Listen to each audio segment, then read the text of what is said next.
wow. Emotional damage. I can feel the ocean so. Honestly, they should categorize these episodes that have been released the cold feet episode, because everybody is questioning whether they have the right person or not. Those cold feet are so icy. And ooh, it's a lot of drama in episode 9 to 11, and we're going to be covering those episodes. Let's not even waste time and just get into it. If you like reaction videos, reviews, and vlogs, this is the channel to be. Please like, comment, and subscribe to the channel for more videos like this. Make sure you like so that it can reach other people who like this type of content. Let's get into the video. Firstly, I just want to get off the bat. I just want to start with our toxic favorite couple. I just want to discuss Jackie and Marshall. There's just a lot to say about them. It's like, it's like too much. It's like, when you've been hungry so much and then you eat a lot of food and then you realize that you can't finish the food and then you just like, you give up, you give up and you don't eat the rest of the food. That's literally what Jackie and Marshall did. This is no surprise. We all saw it happening. We all saw it coming. So it wasn't really much of a surprise. But how it happened, though, that one was a little bit salty on Jackie's part. This girl, while everyone is so excited to go dress shopping and suit shopping, what is Jackie doing? Jackie is backstabbing Marshall without even a conversation. Like, it's just, if that's not being narcissistic, I don't know what is. Literally, Marshall was so excited to play dress up with his boys, while Jackie was out here meeting Josh. Could it get any dramatic than that? Any saltier than that? Like, I can feel the ocean salt right here in Africa, okay? Like, it's too much. Anyways, so while this whole thing is happening, Jackie is meeting up with Josh and they're proclaiming love for each other, for one another. And her character really has shined through in these episodes, especially after the honeymoon, the paradise land. It has really shined off that, for real, she does know how to sabotage herself and she's not ready for marriage. Why did she even apply to go on Love is Blind if she's not ready for commitment or for marriage? Like, you go into these kind of experiments knowing what you're really getting into. So I don't really get these people that go to these shows and then say, oh, I don't see myself being tied down. Then why did you go? Why did you go? You took the space of somebody who really wanted to get married and wanted to be serious in getting to know people. She's still stuck in the bad girl, bad guy vibes. She's still in that era. And honey, this is called Love is Blind and you get married at the end of the show. Whether you get married or not, but at least try to have that relationship with the partner that you have chose. Guys, Jackie is just a freaking headache. And not even aspirin can cure that headache. Not even grandpa can cure that headache. Like, she's just a freaking walking headache. No. A headache is still simple. She's a migraine, okay? She's representing Black women in a very bad way. Like, I'm just going to put it out there. Very narcissistic, very selfish. Like, who does that? Who the fuck does that? She literally goes and shits Marshall to Josh. Like, she literally told crappy shit about Marshall to Josh. How can you tell? I need a drip or something. I need an IV on me to process this data, because it's not processing. Okay, it's not processing. Then she goes and has a conversation with Marshall and literally blames the whole breakup on Marshall. Marshall was just being nice. He was just being the guy that he thinks women like.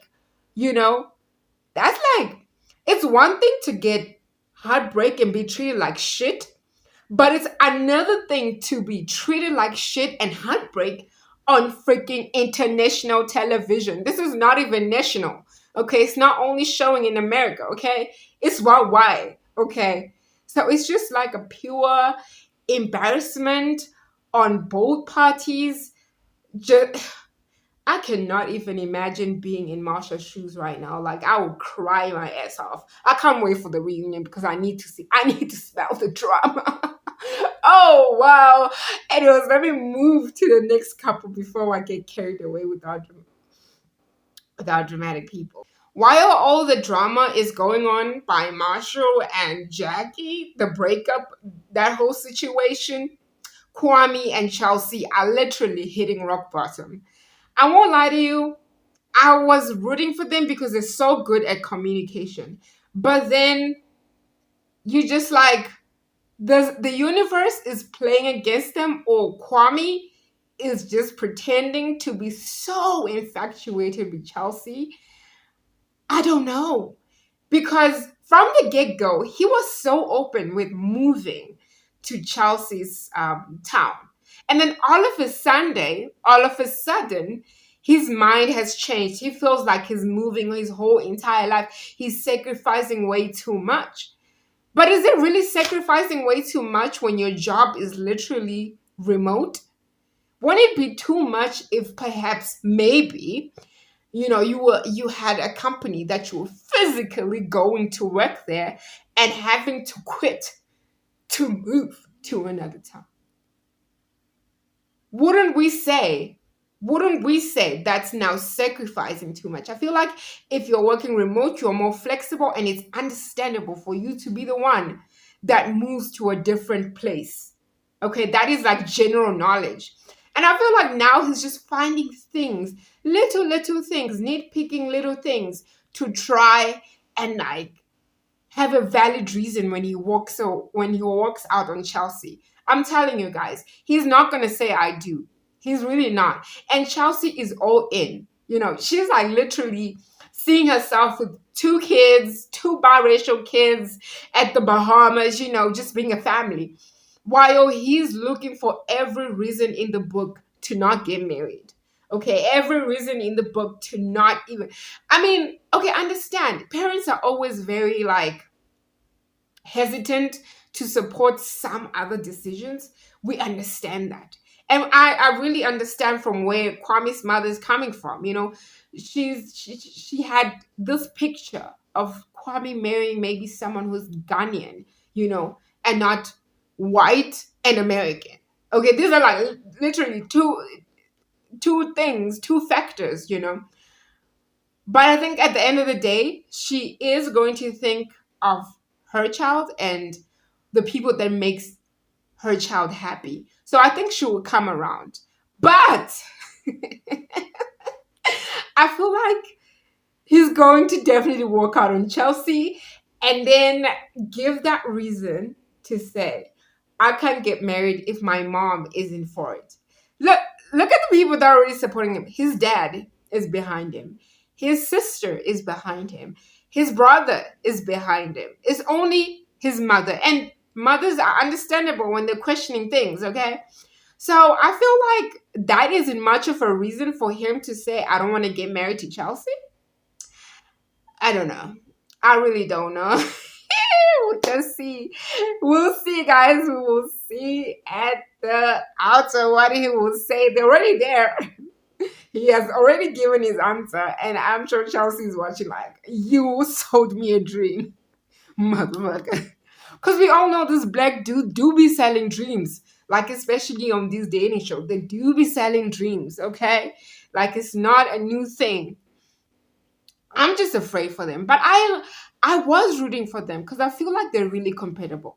If Kwame doesn't mess shit up, because that guy seems as if he likes to have a lot of drama and he likes to be the center of attention in a relationship. So I really don't want him to ruin things for himself, Now I understand why he's so set on dating a white girl and so set on like that idea, because like he's surrounded by freaking white guys as his friends. That I don't have anything against people being friends with other races, but now things are starting to make sense. Okay, things are starting to make sense. They're starting to concoct in the oblongata. Let's move on to the next couple. While the Trouble in Paradise is going on by Kwame and Chelsea's house. Zach and Bliss. Guys. Guys. Okay. So in episode 9, we're introduced to them like visiting each other's families and, discussing marriages. And there's this hard, what's the word? My English is depleting. It's literally, I think, 10 o'clock at night right now. So my bedtime is like almost o'clock. Anyways, when they met, when Bliss went to Zach's family, oh my God, it was like, wow. It was like, this is perfection. Like, you could see the chemistry. You could see how she was conversating with Zach's family. And it was really sweet to see them having the fun, open conversation. Like, they were literally asking each other questions. And that was really mind-opening. And that was really sweet. Not even to take away the fact when Zach met Bliss's mom and sisters. Oh my God. I had my tissues around me. I started to cry because Bliss's mom is just so sweet, guys. Like, anyone would want to have a mother-in-law like that. Like, Bliss's mom is so sweet. I think she even felt bad for him because his mom is no more. And she was just like, oh, my son, I will love you. It was so sweet. I won't lie to you. It was like, I see it. Like, I see why you guys should get married. I see it and I feel it in my bones, But before I continue with that, guys, doesn't Bliss have like a Kardashian voice? Like, the way she speaks, doesn't she sound like one of those Kardashian women? Like, I was listening to her voice and she's like, oh my God, Ma. Like, her voice is like, I don't know, like, she sounds like Kardashian. Correct me if I'm wrong, but that's just a side note that is unnecessary to bring into the conversation. But I just thought I should point that out. Anyways, just as we thought, the families are merging together and it's all butterflies and roses, honey is sweet. But no, it's literally something from hell. They go and meet Bliss's father. Wow.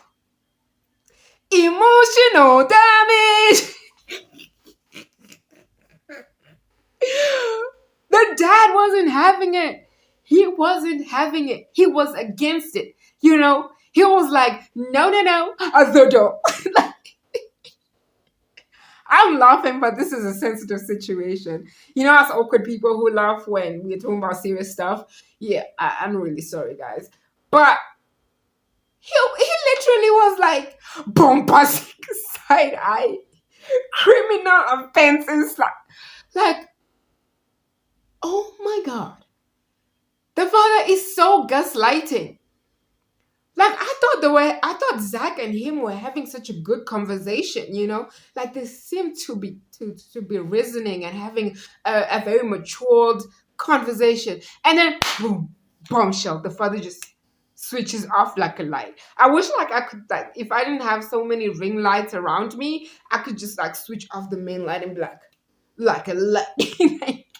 He literally switched off that light in his mind and went bombastic. I don't even know if it's a perfect word to use in this scenario, but it's so dramatic enough that it fits the situation. He literally went all blizzard on Bliss. Wow. My mind is working miracles today. He literally was like, I don't support this. This is too fast. That's what he do. He even referenced the sisters. Like, no, you went and I had to fire your sister's boyfriend and she ran away and married him. And I'm just like, wow. This is still on international television, sir. Please keep the dirty laundry in the laundry room, okay? Don't embarrass your daughter. Like, what the hell? And now I feel like his words are now stuck in Bliss's head because, I feel like she's going to say no because of that. She might seem as if, she's set on her decision. She wants to get married. She wants to do this. She's being rebellious, whatever. But I feel like she's definitely going to listen to the dad.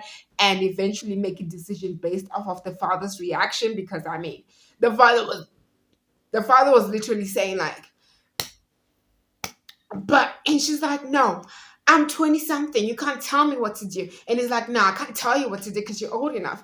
And I'm like, whoa, whoa. I didn't know this. I was like still admiring the first family interaction, and then bombastic side eye with Sorry Bliss's dad for having a show called Love is Fine that like makes people get married to each other in like a month. 30 days ain't enough to know someone. Oh my god. Anyway, let's move on to the next couple. Okay. I honestly had my own reservations about Brett and Tiffany because in the last episodes, there was no drama, guys. It was silent. It was like, I think most of us forgot that they are part of the game show. I think we did. Is it a game show? I mean, it's a dating show. They're literally gambling with each other's lives. So I would say it's a game show. Anyways, nothing was happening. Like no conversations. Like they were not even being given enough screen time. You know, this reminds me of Lauren and Cameron. Like we thought they were not going to get married because we thought they were faking it, and we thought like they were not real. But then, who was still married 4 years later? Lauren and Cameron. So it kind of makes me have confidence in Brad and Tiffany. They seem to be very mature. They seem to be knowing what they want in life. They seem to be serious about life. So let's just, fingers crossed that we have a successful story to tell about a black couple on these dating shows, because normally we never do. Okay. They always pair them very different. It's like as if when they're getting into these dating shows, they interview the black guys and be like, do you like dating people in your race? And then they're like, no. And then they're like, but now we need you to act like you like your race, date a black girl so that you can create some drama. Like literally, I feel like that happens. Oh, I've been talking, child. I'm so thirsty. Not that kind of thirsty. Girl, child, no.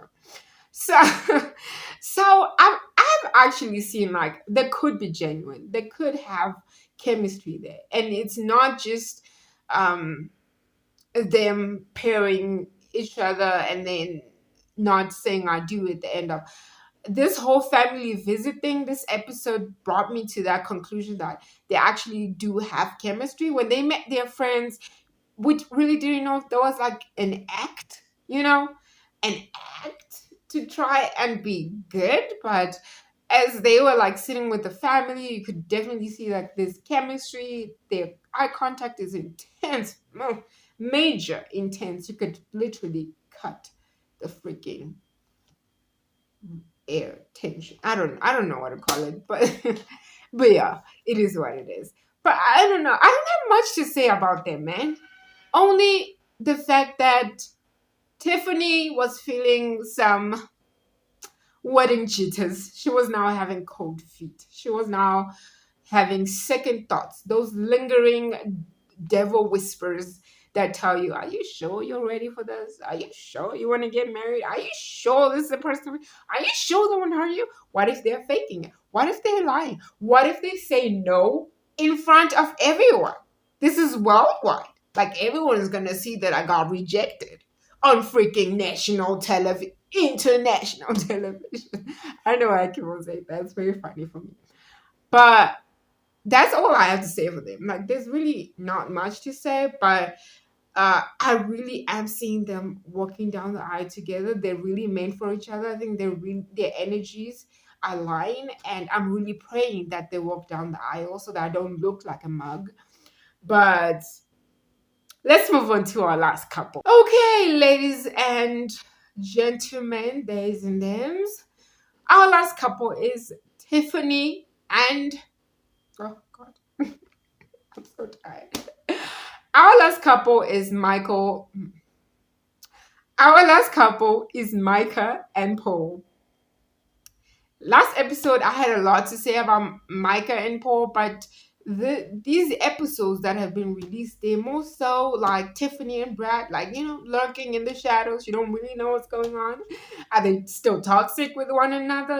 Is Brad still flirting with other girls to show that he is 100% committed to Micah? Um, we don't know. So, they had a little sweet activity that they did, which I totally love. I think it's a great way to like get to know your partner and have quality time. They made their wedding rings together. So imagine making wedding rings and going through the whole hustle of shaping the steel and doing all those things and like burning the steel in fire and bending it to form the circle of the ring. And then somebody goes and says, I don't. I would like literally just sadly smack someone through the face. I'm not even gonna lie. I'm not even gonna sugarcoat it. That's just my nature. You can't make me spend hours fixing or making rings and then the next thing you say, I don't. That's just selling the wrong dream. Okay. It's the wrong dream because you're giving me this picture of happy ever after. And then after that, you are my literally nightmare. You are my nightmare. You are my nightmare if you haven't heard me properly. Honestly, I really don't have much to say about Micah and Paul. I don't. Do I see them walking down the aisle? I kind of do in a very unsettling, twisted way. I really do see them saying I do. But the little dramatic clip that Netflix decided to show is really fucking with our minds. It's really booing with our minds. Like, if kids are watching this, I just have to be a little bit sensitive. But, oh, Micah and Paul. I don't know. It's that couple where you're like not sure. Like the rest, it's either or. You can see like, yeah, you guys are heading towards not getting married. Okay, you guys are heading towards that. We can see it, but there's no ideas.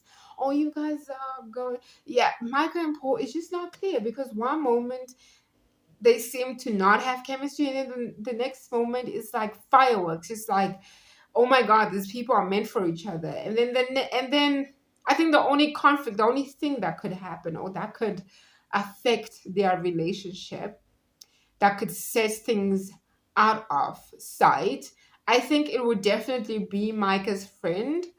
And this friend, I shall keep on mentioning her.